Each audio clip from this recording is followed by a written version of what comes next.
Howdy folks, Doc here with Last Best Tool.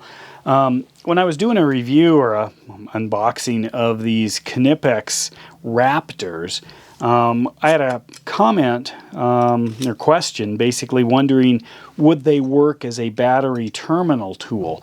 And I tried them on a couple of different vehicles, one with kind of a newer 10mm bolt that tightens the cable down to the battery post, and then some old school ones which use little hex nuts or square nuts based on just kind of an old school design, kind of like this.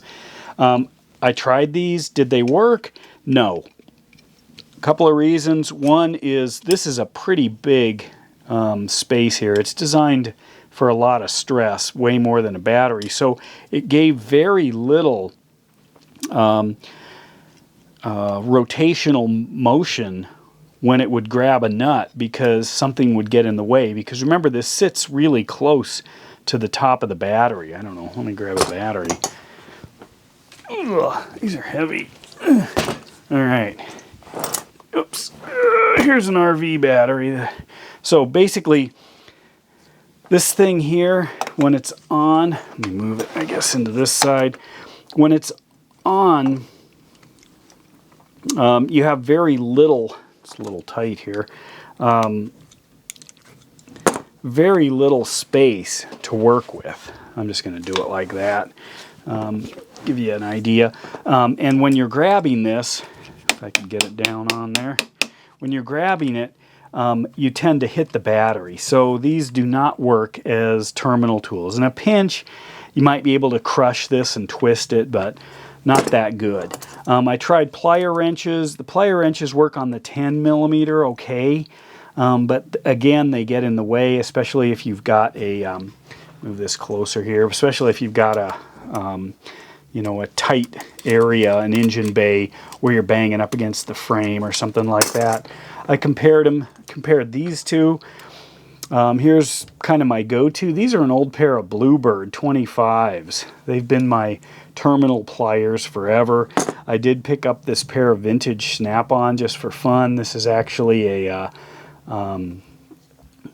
slip joint one, so you could grab, I don't know, giant giant battery terminals. But anyway, what I discovered when I'm trying to use these things is these old Bluebirds, which is kind of the standard design. These work the best. These are my favorites. They're easy to get in to the spot, and these are on older vehicles because otherwise I just grab a 10mm wrench and that works great. But if I have to grab the terminal, kind of the old school, I like these Bluebirds, these standard ones. I can see why Snap-on didn't maybe continue these because they don't make them anymore. There just really wasn't a need. And then the head size, look at it's huge. And then when you're trying to grip, you know, you've got the jaws that are so thick on these Snap-ons. This is just a good design. Nice, clean, works well. So yes to the old Bluebirds and no to the Knipex. They just don't seem to have the size that works with something like it. It would grab it, but I couldn't turn it. So that's the problem. Anyway, thought that might be helpful, and with that, Doc out.